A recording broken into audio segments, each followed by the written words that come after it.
Hey fellow Otakus, we are back today to discuss chapter 226 of Tokyo Revengers. This week's chapter is titled The Dynamic Duo. The chapter starts with us seeing a continuation of the fight from last chapter.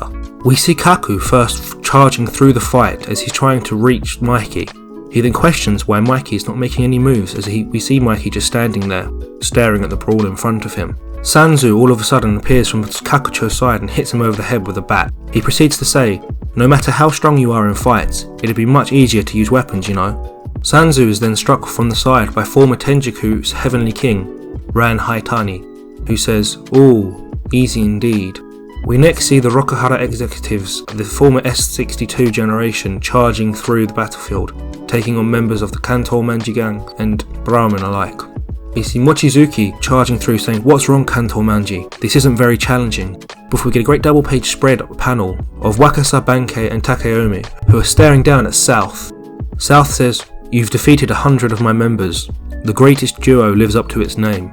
Where we can then see some of the members of the collapsed Rokuhara Tandai saying, "What the hell are those two? How are those monsters still staying calm?"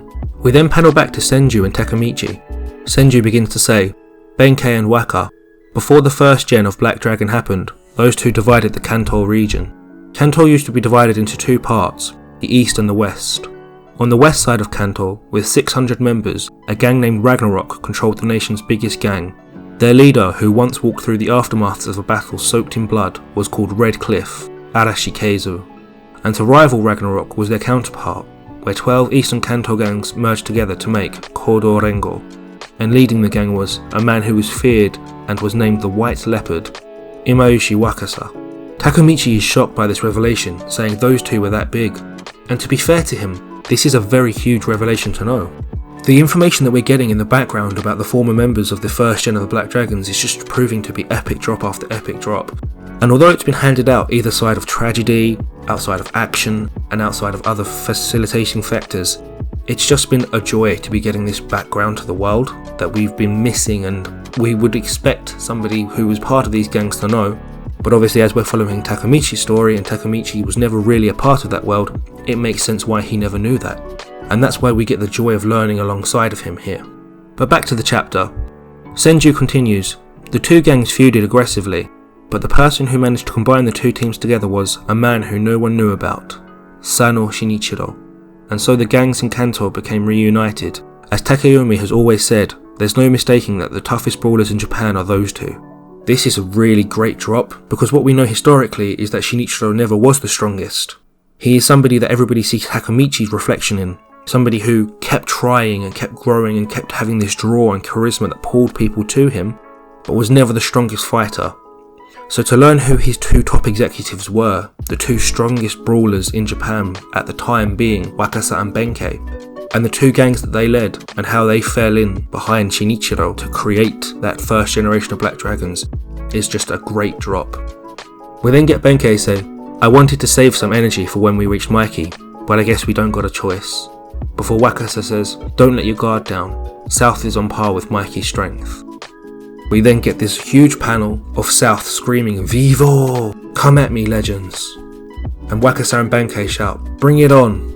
before they charge towards him for the final page of the chapter, where we're seeing from an over-the-shoulder perspective of South, Wakasa and Benkei charging straight toward him. The tagline for this chapter is, "A clash between Brahman's strongest and Rokuhara's leader." Now, this is a great chapter.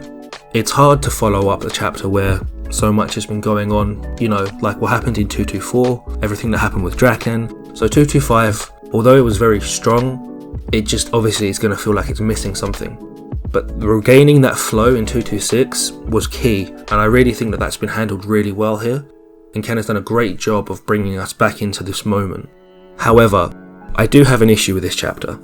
The issue I have with this chapter is Wakasa saying, "Don't let your guard down, South is on par with Mikey's strength." Now I don't think for a second that that is true. Mikey's strength is something that is supposed to be unique in the series, and I don't think for a second that South, or Senju, or anybody else is going to be on par with him. That includes possibly even Wakasa and Benkei and Takeyomi. Perhaps none of them will match him. Mikey's strength is supposed to be his unique factor of this series.